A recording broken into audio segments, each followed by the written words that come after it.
हम भी तो आपको यही कहते हैं कि हम भी आपकी मेज़बानी करने के लिए तैयार हैं, लेकिन आपकी टीम जो है वो पाकिस्तान आने का नाम ही नहीं लेती। कि बाबर आजम जो थे वो तबरेज शमसी उनको गेंद कर रहे थे जी। उन्होंने गेंद की और वो नो बॉल थी, अंपायर ने नो बॉल नहीं दी। आप उठाकर देख लें, वीडियो उठाकर देख लें। बिस्मिल्लाहिर्रहमानिर्रहीम, अस्सलामुअलैकुम। मैं हूँ आपकी मेज़बान खदीजा और मेरे साथ रोज़ की तरह मौजूद हैं अब्दुल सत्तार हाशमी साहब। आज देखते हैं आपको कौन सी मज़े की स्टोरी सुनाते हैं। तो कैसे सत्तार हाशमी साहब आप? शुक्र अल्हम्दुलिल्लाह, बहुत अच्छा हूँ। हमारे रोज़ की व्लॉग की बुनियादी मकसद तो ब्रेकिंग न्यूज़ से रिलेटेड होते हैं या कोई इन्फॉर्मेशन होती है, लेकिन आज के व्लॉग का हमारा मकसद ये है कि जो आपके सवालात होते हैं हम उनके जवाबात देंगे। तो सत्तार साहब शुरू करें? जी बिल्कुल करें, शुरू करें जी। जी सत्तार साहब, इधर रमेश कुमार कह रहे हैं कि हमने 40 से 45 दिन तक आपकी मेज़बानी की, आपने मुसलसल हमें तनकीद का निशाना बनाया, आपके पास कोई और बात नहीं है तो बताएं। जी तो रमेश कुमार साहब, आपका शुक्रिया कि आपने मेज़बानी की और हमारा बहुत ख्याल रखा।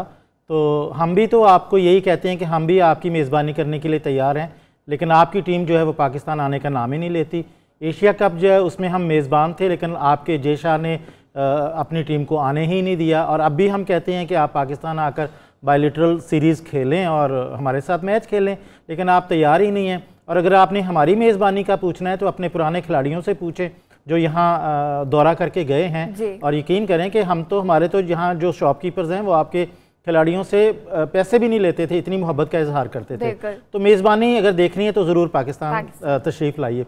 जहाँ तक आपका ये सवाल है ना कि हम आपके ख़िलाफ़ तनकीद करते हैं, हमारी मकसद जो है वो तनकीद करना इस तरह से नहीं होता कि हम कोई दिल में बुग़्ज़ या नफ़रत रख कर बात करते हैं। हम तो हक़ाइक़ की बात करते हैं, हम तो हक़ाइक़ पर मबनी जो है वो स्टोरीज़ आपके सामने लाते हैं। जैसे आज अगर आप सुनना चाहें तो मैं आपके गोशगुजार करना चाहता हूँ कि हिंदुस्तान जो कि मेज़बान है और उनकी मेज़बानी में ये जो 13वां वर्ल्ड कप जारी है, इसमें जो अंपायर्स का रोल है वो कहाँ जाकर खड़ा होता है। अंपायर्स ने कौन कौन से ऐसे फ़ैसले किए हैं जिन्होंने टीमों की किस्मत बदल के रख दी। तो मैं आज जो मेरी रिसर्च वर्क है उस पर 2-3 मिसालें मैं आपको दूंगा। अगर आपको इसमें कोई है, हिम्मत है तो इसको जुटला के दिखाएं, ये चैलेंज है आपके लिए। पहली मिसाल ये है कि आप ये देखें कि ऑस्ट्रेलिया और साउथ अफ्रीका के मैच में स्टीव स्मिथ जो थे वो नॉट आउट थे। गेंद जो है वो लेग साइड से लेग स्टैम्प को मिसिंग करती हुई बाहर जा रही थी और अंपायर ने आउट दे दिया। और स्टीव स्मिथ वहाँ खड़े ही रह गए कि मेरे साथ हुआ क्या है, लेकिन उन्हें जाना पड़ा। इसी मैच में मार्कोस स्टोनियस की बात कर लेते हैं। मार्कोस स्टोनियस खेल रहे थे, गेंद आई उनके हाथ के साथ लगी, उनका हाथ हवा में था। जिस हाथ से उनका गेंद टच हुआ है वो हवा में था। वो जो हाथ था वो बल्ले पे नहीं था, वो दूसरे हाथ के साथ जुड़ा हुआ नहीं था। कायदे कानून के मुताबिक ये है कि अगर आपका हाथ आपके बल्ले पर है और गेंद आपके हाथ को टच करके पीछे विकेट कीपर के पास चली जाती है और कैच हो जाता है तो वो आउट करार दिया जाता है। लेकिन आप वीडियो निकाल कर देख लें, मैं कोशिश करूंगा कि साथ कोई एक तस्वीर भी दिखाऊं इसकी कि उनका हाथ हवा में था, उसको हाथ को गेंद लगा और पीछे चला गया और आपके अंपायर ने उन्हें आउट कर दिया। भारतीय अंपायर थे। तो इसकी मिसाल दे सकते हैं मुझे कोई कि दुनिया में कभी ऐसा हो? अच्छा, अब दूसरी मिसाल मैं आपको देता हूँ फिर जनूबी अफ्रीका और पाकिस्तान के मैच की। यहाँ पे 2 अहम फैसले थे जो पाकिस्तान की शिकस्त का बायस बने, और अगर हमें इस जनूबी अफ्रीका के मैच में शिकस्त ना हुई होती तो आज हम सेमीफाइनल खेल रहे होते। तो वो 2 मिसालें क्या हैं? पहली मिसाल ये थी कि बाबर आजम जो थे वो तबरेज शमसी उनको गेंद कर रहे थे, उन्होंने गेंद की और वो नो बॉल थी। पहली बात तो ये कि अंपायर ने नो बॉल नहीं दी, आप उठाकर देख लें, वीडियो उठाकर देख लें। दूसरी बात ये कि वो जो गेंद मिडिल स्टंप से निकली बाहर, लेग स्टंप की तरफ आई, मिडिल स्टंप से लेग स्टंप की तरफ आई और पीछे चली गई और आपने उसको आउट दे दिया। और दिखाया कि आपने जो पहली वीडियो दिखाई थी वो और थी, दूसरी जो वीडियो थी वो और थी। और बाबर आजम ने इस पर अच्छा खासा एहतजाज किया कि मैं आउट नहीं हूं, मुझे गलत आउट दिया जा रहा है। और बल्कि एक स्टेज ऐसी थी कि बाबर आजम अपनी टीम को लेकर बाहर आना चाह रहे थे एहतजाजन, लेकिन वो जो अंपायर थे ना, एलेक्स उनका नाम था, उन्होंने बाबर आजम को कहा कि अगर आप यहां से बाहर चले गए तो आपको बहुत भारी जुर्माना होगा। तो वहां बाबर आजम के दिमाग में पाकिस्तान का नाम था, इसलिए वो सब्र करके बाहर आ गए।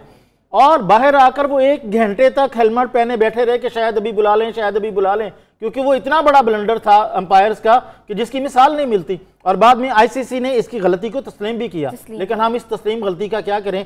हम मैच हार गए। अच्छा, दूसरा इसी मैच में हारिस की गेंद पर शमसी जो थे, तबरेज शमसी आउट थे जी, गेंद दिखा रही थी, अंपायर ने पहले नॉट आउट करार दे दिया और फिर उसको रेफर कर दिया थर्ड अंपायर की तरफ, वहां से फैसला आ गया कि ये आउट है, लेकिन अंपायर करार देकर उस आउट को भी आप पी गए। इसकी कोई मिसाल दे दें मुझे, ये भी एक ज्यादती थी। दो अहम फैसले एक टीम के खिलाफ आप हमारे खिलाफ दे रहे हैं और फिर आप हमसे तवक्को रख रहे हैं कि हम मैच भी जीते, कैसे हो सकता था। अच्छा, उसके बाद अब हम आपके मुल्क की मिसाल देता हूं। विराट कोहली 97 रन पर खेल रहे थे जी। बांग्लादेश के खिलाफ 3 रन उनकी सेंचुरी के लिए चाहिए थे, इंडिया को जीत के लिए 2 रन चाहिए थे। बिल्कुल आखिरी गेंद नसीम की थी, वाइड हुई, अंपायर ने वाइड नहीं दी, विराट कोहली को मौका दे दिया कि जनाब आप अपना मकसद पूरा कर सकते हैं, और अगली गेंद पर उन्होंने छक्का लगा के अपनी सेंचुरी मुकम्मल कर ली। इसकी कोई मिसाल दे सकते हैं आप, इसकी कोई नज़ीर दे सकते हैं कि ऐसा भी होता है कि अंपायर जो है वो आप एक वाइड बॉल है उसको वाइड करार दें ताकि 1 रन रह जाए और वो अगला रन पूरा करें और जीत जाएं, लेकिन उनको उनकी सेंचुरी करवानी थी इसलिए वो वाइड बॉल नहीं दी गई। अच्छा, दूसरी बात आप ये देखें कि केशव महाराज जो है वो विराट कोहली को ही गेंद कर रहे हैं, गेंद उनके साथ बल्ले के साथ स्निक हुई है और पीछे कैच हो गया। आपने जो पहली वीडियो दिखाई थी उसमें वो अल्ट्रासाउंड में वो दिखाया गया था बल्ले के साथ टच, हल्का सा टच आ रहा था, लेकिन उसके बाद अगली जो फुटेज आपने दिखाई उसमें वो गैप था। इसकी कोई मिसाल दे सकते हैं आप? तो महराज साहब जो आपने बात की है, मैंने ये 6 मिसालें दी हैं आपको, इनमें से कोई एक मिसाल मुझे गलत साबित कर दें। आप लोग मानते हैं कि आपकी टीम बहुत अच्छी है, आपकी तैयारी बहुत अच्छी है, लेकिन उस तैयारी के साथ विकेटें आपकी, पिचें आपकी, स्टेडियम्स आपके, अंपायर्स आपके, इंतजामिया आपकी, हर चीज़ आपकी, तो आप जीते हारे हमें इससे क्या, हम कैसे कह सकते हैं? तो मेरा तो यही जवाब बनता है आपके लिए। जी सितार साहब, इधर ओमान से सुमन फातिमा पूछ रही है पाकिस्तान के हारने की कोई सॉलिड सी वजह बता दें। देखें, पाकिस्तान अकेला ही नहीं हारा, 6 टीमें और भी हैं जो इस वर्ल्ड कप से बाहर हुई हैं, उनमें जो दिफाई चैंपियन है इंग्लैंड वो भी शामिल है। तो हमारी कुछ बदकिस्मती भी कह लें आप, जो हमारे साथ चली और जिसकी वजह से हम लोग इस टूर्नामेंट से बाहर हुए। और इसमें वैसे जो बेसिक वजूहात है ना वो एक ही है, एक तो हम जो अफगानिस्तान से हार गए थे वो हमारी बेसिक वजह बनी है इस टूर्नामेंट से निकलने की।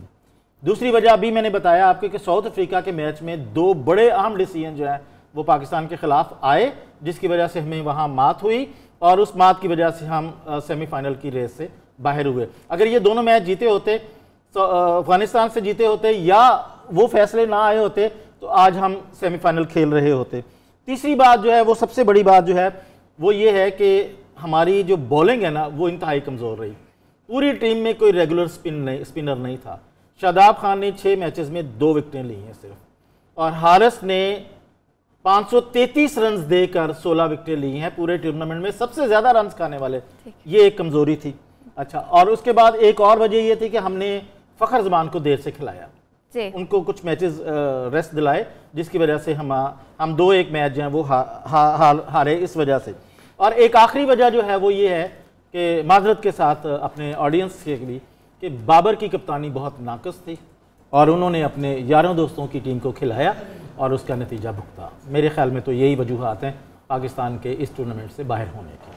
जी, जैसे कि सितार साहब ने हमें 1-2 मज़े की स्टोरीज बताई, हम कोई झूठी बात नहीं करते, पूरी तहकीकात के साथ बात करते हैं। अब अगर आपको कुछ भी झूठा लगे तो आप हमारे सामने ला सकते हैं। इसी के साथ दीजिए हमें इजाज़त, अल्लाह हाफिज़।